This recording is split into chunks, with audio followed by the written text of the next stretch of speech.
राम राम किसान भाइयों, आज हम बात करेंगे अगेती मटर की खेती के बारे में पूरी जानकारी और आपको कौन सी वैरायटी का चुनाव करना है जो आपकी खेत के लिए बढ़िया रहेगा।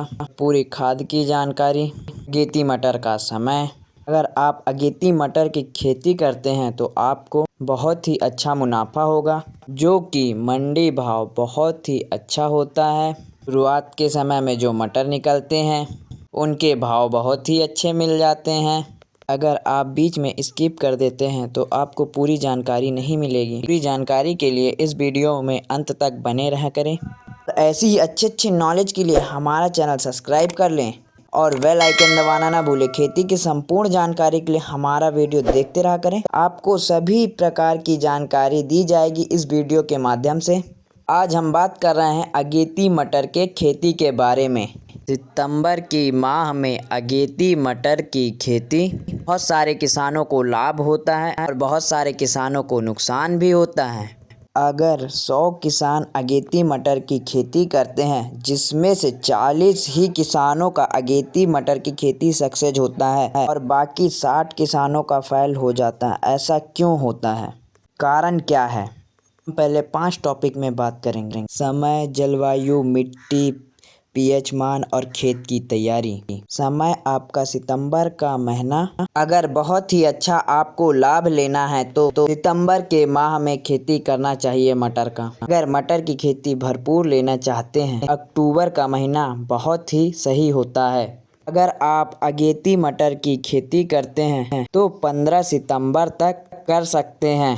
15 सितंबर के बाद से आप चालू कर सकते हैं अगेती मटर की खेती को। अब हम दूसरे टॉपिक में बात करेंगे जलवायु, जो कि जलवायु है। मटर की खेती के लिए ठंडा वातावरण चाहिए। 30 डिग्री सेल्सियस से कम होना चाहिए। अगर 32 सेल्सियस डिग्री पहुंचता है तो ये समझ लीजिए कि आपकी मटर की खेती करने योग्य जलवायु नहीं है।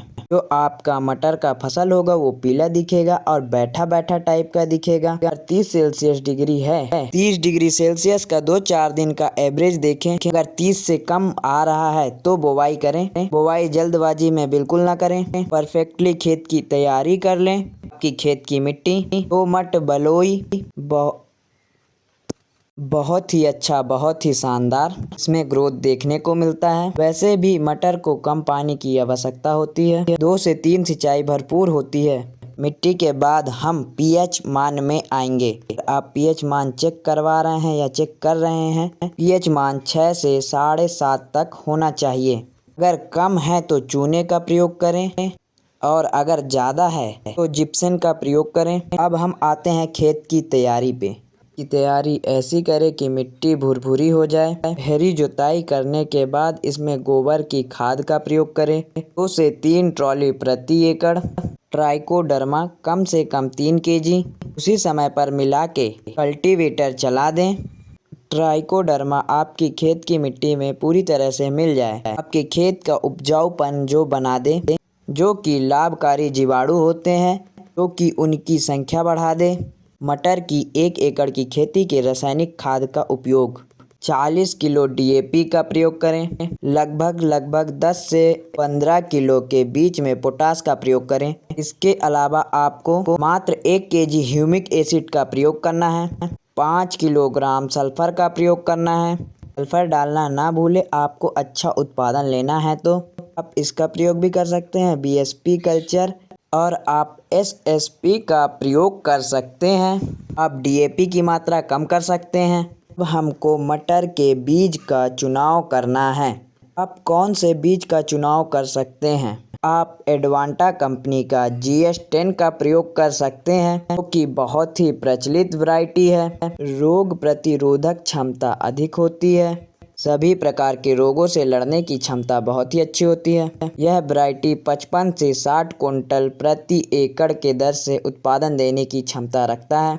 अब हम बात करेंगे बीज की मात्रा के बारे में। अगर आप अगेती बुवाई कर रहे हैं तो कितना मात्रा लगेगा, अगर आप सही समय पर कर रहे हैं तो कितनी मात्रा लगेगी। अगर आप अगेती करते हैं तो 30 से 40 किलो के बीच में बीज दर लगता है प्रति एकड़। आप अगर मेड़ सिस्टम कर सकते हैं, मटर की बुवाई कर सकते हैं तो बहुत ही लंबे समय तक चलता है। और दोनों तरफ बांस की पोल गाड़ देते हैं, लंबे समय तक फसल देने का क्षमता रखता है। अगर ड्रिप सिस्टम से सिंचाई करना चाहते हैं तो ड्रिप सिस्टम भी बहुत ही अच्छा रहता है। और आप सीधी सिंचाई करना चाहते हैं तो वो भी बहुत ही अच्छा शानदार होता है। मटर की जो अवधि होती है 100 से 120 दिन। ये बताए कि मटर की खेती से आप 60 दिनों में लाखों कमा सकते हैं। 60 दिनों में फूल व फल देना चालू करता है। ऐसी कई किस्में होती हैं जो कि 60 दिनों में पहली तुड़ाई भी देती हैं। जो किस्म मैंने बताया है वह 60 दिन में पहली तुड़ाई दे देती है। को बुवाई की दूरी, पौधे से पौधे की दूरी 10 सेंटीमीटर, पंक्ति से पंक्ति की दूरी 30 सेंटीमीटर होनी चाहिए। मटर की खेती में सबसे ज़्यादा उकठा रोग की बीमारी देखी जाती है। मटर की बुवाई से पहले मटर का बीज उपचार जरूर करें। बायर के गाउचो से या रेक्सिल से इसका बीज उपचार जरूर कर लेना चाहिए। उकठा रोग की समस्या कम देखने को मिलेगी। आपको अगर दीमक की समस्या देखने को मिलती है तो आप रीजेंट अल्ट्रा का प्रयोग कर सकते हैं। आप अगर रीजेंट अल्ट्रा का प्रयोग करते हैं तो आपको ना दीमक की समस्या देखने को मिलेगी, ना लठ की समस्या देखने को मिलेगी, क्योंकि मटर की खेती के लिए बहुत ही अच्छे तरीके से कारगर रहता है। तो कीट हैं वह आपके पौधे को नुकसान नहीं पहुंचा सकते हैं। मटर की खेती में खरपतवार की समस्या बहुत आती है। आपके मटर की फसल अगर 2 पत्ती की अवस्था में आ जाती है उस समय आप पेंडामेथलिन का प्रयोग करें तो खरपतवार आपके फसल में देखने को नहीं मिलेगी। खरपतवार की समस्या खत्म हो जाएगी। मटर के अगर पौधे का बढ़वार चाहिए तो आप NPK का छिड़काव कर सकते हैं। आप 19-19 का छिड़काव कर सकते हैं। आपको पहली तुड़ाई के बाद में NPK 052-34 का छिड़काव करना है। आपको बहुत ही अच्छा उत्पादन चाहिए तो अगर मटर की फसल में उकठा रोग की समस्या आती है तो आप प्रयोग कर सकते हैं नेटिवो का या बायर का बोनस, दोनों में से एक का प्रयोग कर सकते हैं। आपकी उकठा रोग की समस्या खत्म हो जाएगी और आपको शानदार रिजल्ट देखने को मिलेगा। आपके एरिया में कौन सी मटर की खेती होती है, कौन सी वैरायटी की खेती होती है, कमेंट करें।